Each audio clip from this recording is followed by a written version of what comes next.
Meanwhile, Zohran Mamdani is pledging over in New York that he will not work with ICE officials. According to the New York Post, if ICE or other immigration agents go out of bounds, the place to fight them is the courts and not the streets. And New York politicians from Mayor-elect Zohran Mamdani on down are courting chaos if they play the issue otherwise. This is according to the Post editorial board. Consider City Councilman Sean Abreu's smear Wednesday, posting an inflammatory video he claimed showed Homeland Security officers pulling a migrant out of an SUV in Washington Heights without due process.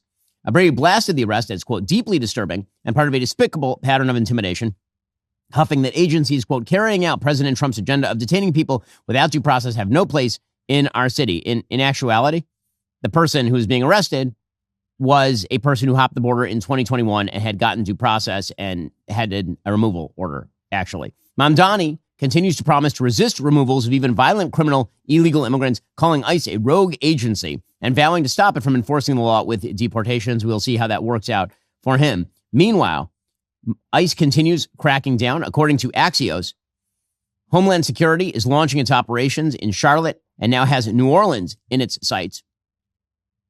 Operation Midway Blitz, which targeted undocumented immigrants in the Chicago area, resulted in 3,000 arrests, according to Homeland Security Secretary Kristi Noem.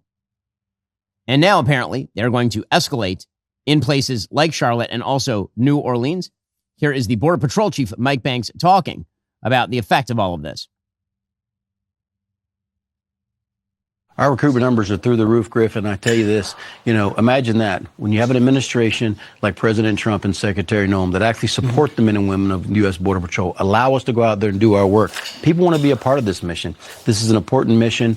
Border security is national security, and our recruitment numbers are through the roof. We've put over 1,000 new agents on the ground this year, have 1,000 at the academy, and plan on tripling that next year. And the president's immigration policy, particularly on the southern border, has been wildly successful in terms of internal deportations.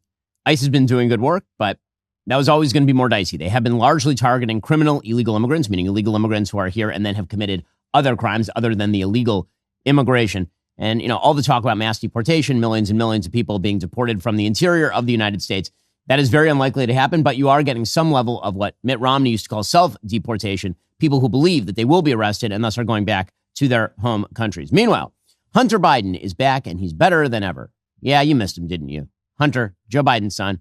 Well, he's back to compare President Trump to Adolf Hitler because we haven't had enough of this.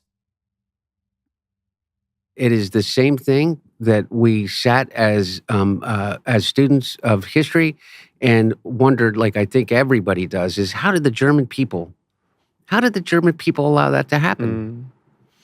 How did they allow it to happen? Here's how it happens. And I'm not saying that there is a Holocaust. And by the way, I'm not saying that Donald Trump is Hitler, because Hitler had an ideology, okay? And he had a grand plan. Donald Trump is purely corrupt. So, yeah, So Trump is actually worse than Hitler because Hitler had an ideology. Good stuff there from Hunter Biden. Meanwhile, Michelle Obama is still on her whining tour.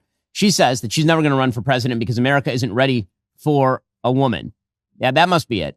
And it must be that America is sexist, not that Hillary Clinton was a really, really bad candidate and that so was Kamala Harris. Do you think that impacts the room that we've made for a woman to be president? Well, as we saw in this past election, sadly, we ain't ready. That's why I'm like, don't even look at me about running, because you all are lying. You're not ready for a woman. You are not. So don't waste my time. We got a lot of growing up to do. And there's still, sadly, a lot of men who do not feel like they can be led by a woman, and we saw it. Okay, so, yeah, it must be the sexism. Again, the Democratic whining, I'm not sure this is a strategy for them, but we'll see how it works out. Michelle Obama also had comments about black women's hair. Now, I understand this is a frequent complaint. This has been a thing for a very long time. The talk about how black women are expected to straighten their hair as opposed to wearing their hair naturally when they go into their jobs. This may have been an issue 30 years ago. I would love to see some stats on whether it is an issue today. I have serious doubts. Let me explain something to white people. Our hair comes out of our Right. head naturally in a curly pattern. So when we're straightening it to follow your beauty standards, we are trapped by the straightness. That's why so many of us can't swim and we run away from the water. People won't go to the gym because we're trying to keep our hair straight for y'all. Why do we need an act, an act of law to tell white folks to get out of our hair? I mean, number one, you don't. Number two, you're sitting there with straight hair. I feel like if Michelle Obama wanted to make a statement, she probably should not do that. Correct? I mean, if that's submission to white people, then Michelle Obama's pretty powerful and she's on a stage filled with people who love her. She could wear her hair however she damn well chooses. I assume she prefers her hair that way, which is why she's wearing it that way, unless there's some unseen white hand forcing her to straighten her hair. Michelle Obama running around the country complaining, I mean, truly, our country has a lot of complainers. I will say that. A lot of people complain about this country a lot who really should not be complaining about this amazing place to live. Recently, I learned that over 4 billion pounds of meat were imported into the United States last year. They can still be labeled product of the USA. If labels can be misleading about something as basic as where the meat comes from, what else don't you know about what you're buying? That's why Good Ranchers is taking over the game with quality meat you can trust, all born and raised right here on American soil. Half my staff is basically living off of Good Ranchers at this point, and their children. And I got to say, we're growing like big kids here in the office. My kids are like shrimps compared to some of the kids in this office because my kids eat kosher, but Good Ranchers, apparently, you grow linebackers. Locally sourced from American family farms and ranches, 100% American meat, delivered straight to your door. You can also pause or delay boxes anytime. It is super flexible. So here's the deal. All new subscribers to any Good Ranchers box using code BEN will get an additional $100 off your first 3 orders, $40 off your first, $30 off your second, $30 off your third, and free meat for life when you subscribe. So hit up goodranchers.com this holiday season, full of delicious meals. Again, use code BEN. That's goodranchers.com. Let's get back to the table. Okay, meanwhile, new details emerging in the case of Thomas Crooks. He, of course, is the would-be assassin against President Trump, who ended up actually murdering somebody who is behind him. He murdered Corey Comparatori, as you recall, the firefighter, volunteer firefighter, and seriously wounded a couple of other people who were sitting in the bleachers behind Trump at that Butler, Pennsylvania rally. According to Miranda Devine, writing for the New York Post, there are now new details emerging regarding the background of the shooter.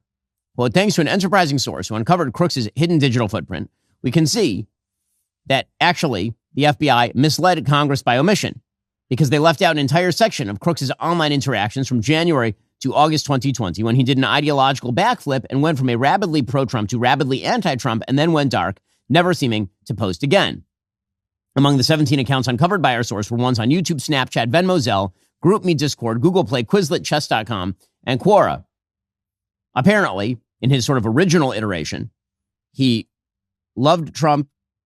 He was violent in his rhetoric. He wrote on December 12, 2019, "Murder the Democrats," in all caps. But apparently, in early 2020, he flipped and became incredibly critical of President Trump. The first time he criticized Trump was on January 23rd, 2020, when he commented on a video of law professor Jonathan Turley talking about Trump's first impeachment. Crooks wrote, "Keep in mind, the only reason we may know about any of this is because of Trump's stupidity." And then he started calling Trump's supporters a cult and called Trump a racist. So the question is, what exactly changed? Well, fascinatingly, one of the aspects of Crooks' background that is coming out here in Miranda Devine's reporting, Crooks appears to have been interested in furries and exploring gender identity. He described himself with the pronouns they, them on the platform DeviantArt, which is one of the biggest online hubs for furry art and the furry community. 2 accounts linked to Crooks' primary email were found on DeviantArt under usernames with Epic Microwave and The Epic Microwave. The account suggests he had an obsession with scantily clad cartoon characters sporting muscle-bound male bodies and female heads. So could this be another situation like the alleged murderer of Charlie Kirk? Clearly could be.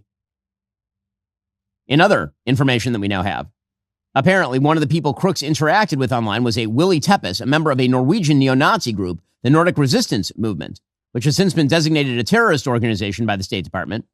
Apparently, he encouraged violence and Crooks' extremism using the Maoist phrase, "Political power comes from the barrel of a gun."